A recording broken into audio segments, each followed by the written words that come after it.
आप देख रहे हैं अमेज नाउ।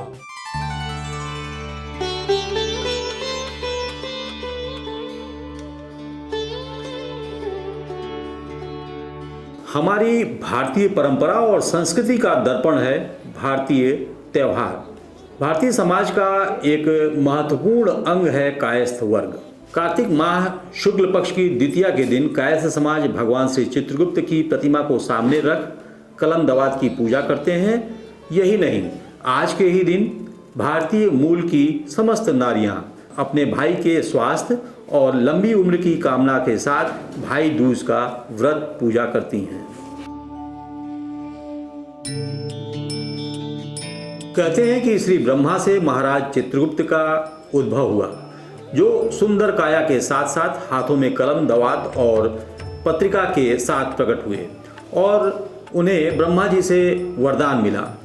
आज से ही पूरे समाज में विद्या पठन पाठन का वर्चस्व बढ़ेगा और कालांतर में ऐसा ही हुआ। भले ही मान्यता यह है कि यह त्यौहार कायस्थ वर्ग का ही प्रतिनिधित्व करता है, पर सच तो यह है कि ये सभी विद्वज्जन, विद्वान, विदुषी महिलाओं के साथ साथ आम जनता के लिए भी यह त्यौहार है। जो भी व्यक्ति पठन पाठन के क्षेत्र से जुड़ा है उसे कलम दवात की पूजा आवश्यक रूप से करनी चाहिए।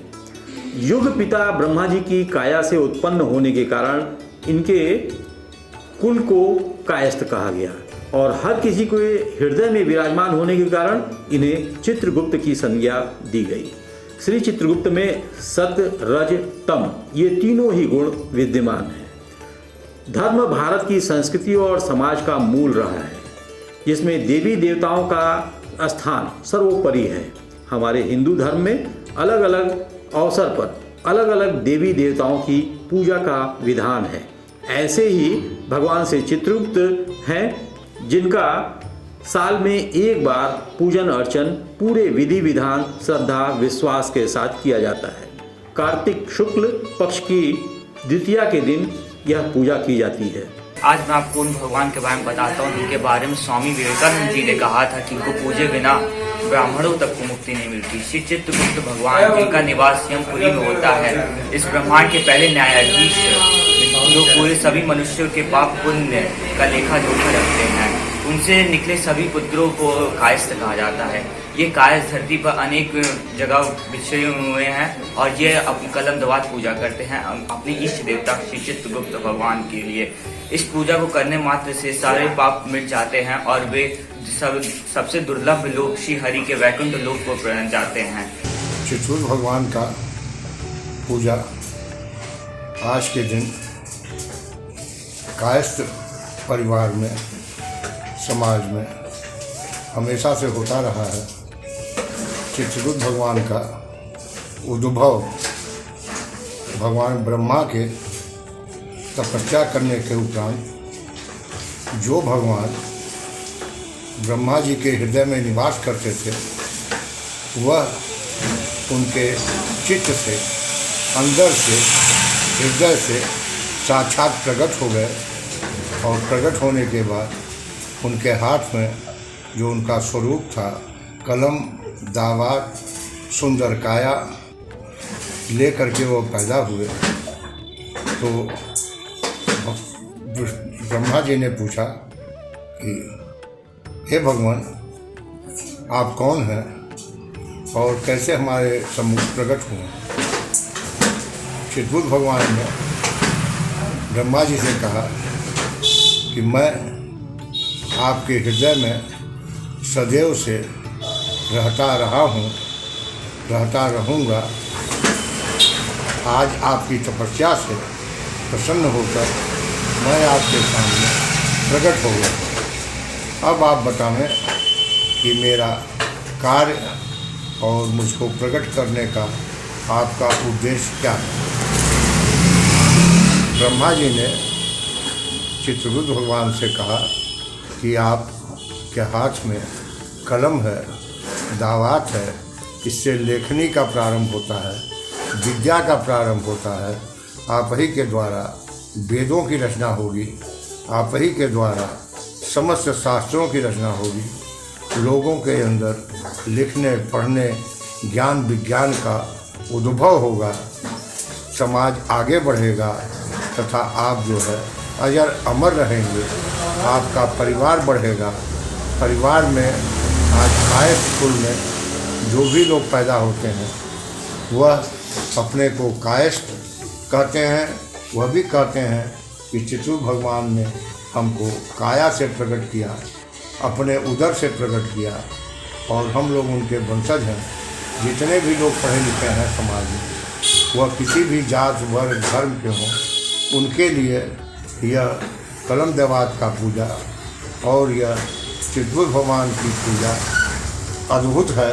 श्री चित्रगुप्त पूजा के बाद भाई दूज की पूजा की जाती है, जहां गाय के गोबर से आकृति बनाकर महिलाएं सुबह से निर्जल व्रत रहकर पूजा करती हैं ताकि भाई दीर्घायु हो, स्वस्थ हो, समृद्ध धन धान्य से संपन्न हो।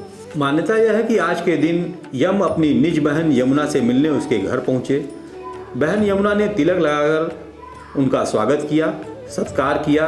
प्रसन्न होकर यम ने यमुना से वरदान मांगने को कहा, जिस पर यमुना ने हर वर्ष आज के ही दिन अपने घर उन्हें आने का वरदान मांग लिया।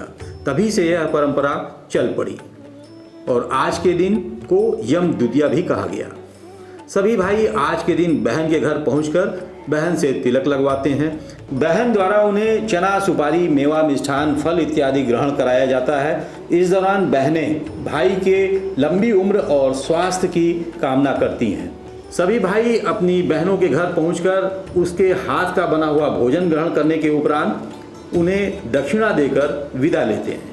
हर पूजा का प्राचीन काल से ही बहुत ज़्यादा महत्व है और एक बार यम और यमी भाई बहन थे लोग, तो हुआ कि बहन के घर जाके भाई भोजन करता है तो और नहाता है तो उसको सौभाग्य की वृद्धि होती है, धन की वृद्धि होती है, भाई का जीवन उम्र बढ़ता है। इसी के लिए यह गौतम पूजा की जाती है।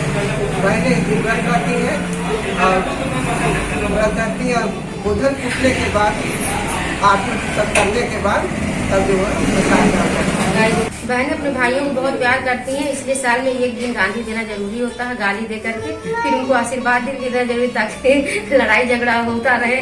आज के दिन गाली देना एक तरह से सौभाग्य प्रतीक है कि सौभाग्य से भाई बहन का ये रिश्ता प्रेम का बना है और इस गाली के बीच उनके जो दूरी बनी रहती है, दूरी हो जाती है काम की व्यस्तता में या अपने प्रोफेशन की व्यस्तता में, वो दूरी मेंटेन करने के लिए और उनके सौभाग्य, उनके उन्नति, उनके विकास और उनकी सबसे बड़ी बात कि उनकी आय की कामना के लिए वो स्वस्थ रहें और दीर्घायु रहें। इस व्रत की यही सबसे बड़ी महिमा है। मैं अपने ससुराल से मैं भी आती हूँ पूजा करने के लिए और मेरी ये पर बहुत छोटे पर से मैं ये त्यौहार करती हूँ। आज के दिन गोबर का वो बनता है, उसी की पूजा पाठ होती है। फिर आयु जोड़ा जाता है, भाइयों को चना खिलाया जाता है, मिठाई खिलाई जाती है। भैया चला लाया ये रिया, रानी बहना देविया शीश, जिया सुए मोरे भैया, जिया भैया लाख बरिस, बलु भैया चला लाया ये रिया।